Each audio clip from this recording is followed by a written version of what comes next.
Mina ngingijabulane ngingwakaNcobo Isibongo ngihlala endaweni yaseDontonaldi eDontonaldi eyindawo le esikuyo manje la indawo yabantu abakhubazekile la kuhlala khona abantu abakhubazekile basebenza khona ngabantu abakhubazekile bazenzela imisebenzi wezandla. Uqala kwami uma ngisebenza ngala ngabantu abakhubazekile. Uma bangisebenza ngabantu abakhubazekile ngiqala lapha ukusebenza ngabantu abakhubazekile ukuze ngakhe inhlangano zabantu abakhubazekile ngaqala kudala kusaseyikangwane kusasehulumende lo mdala sasiqala khona ukuthi sibonane singabantu abakhubazekile ngokubuka izinjongo zethu zabantu abakhubazekile ukuthi ngiqoqe bonke abantu abakhubazekile ukuthi baphume ezindlini sakhe inhlangano yethu ukuze sizokhona ukuthi sibe ngaphansi kwenhlangano yethu iDPSA. iDPSA Disabled People South Africa.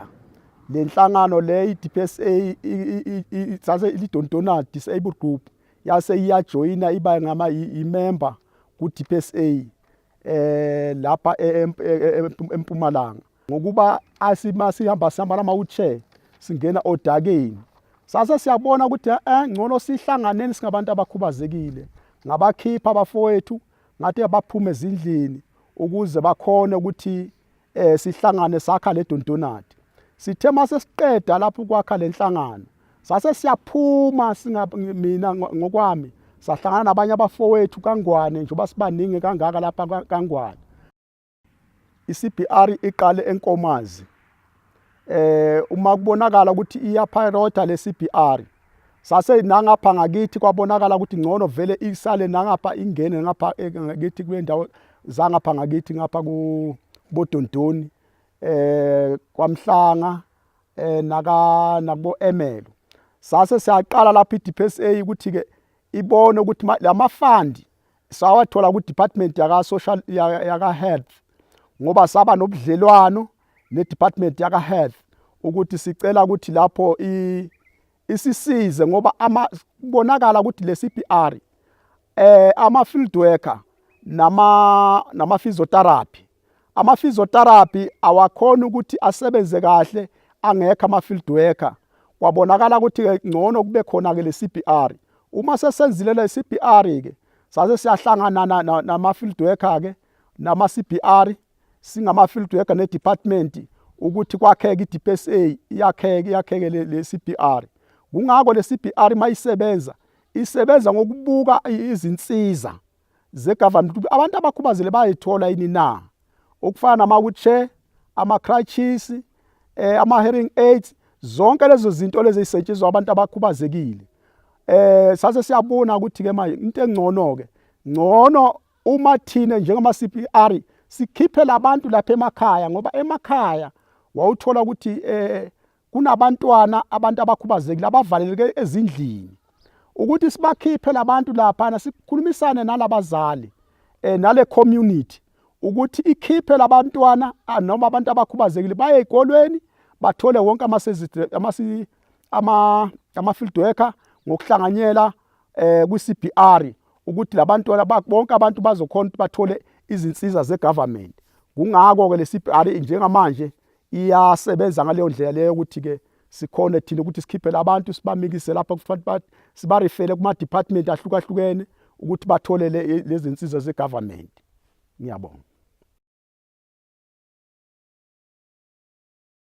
Uma siya i-department yaka social development yabe seyang-invite lapho yang-invite eCape Town lapho khona ababefuna khona ukuthi bayonginikeza le i-award. Le award le ngokuthi ngisebenze kakhulu kahle kamnandi nabantu abakhubazekile ukuze labantu abakhubazekile ngibasizile ezintweni eziningi. Kungako lapha engabe sengithola khona le certificate njengoba nisibona sikhona sila uminister isekela kaNgqongqoshe uMake Magopane Zulu nguye owakhona ukuthi anginikeze le certificate ukuthi bangibonge idepartment ukuthi ke ngisebenze kakhulu ukuma ngisiza abantu abakhubazekile ukuze kuqhubekile njengamanje nje kwaba impumelelo kwaleyo ndawo leyo le ndaba yokusebenza ngabantu abakhubazekile.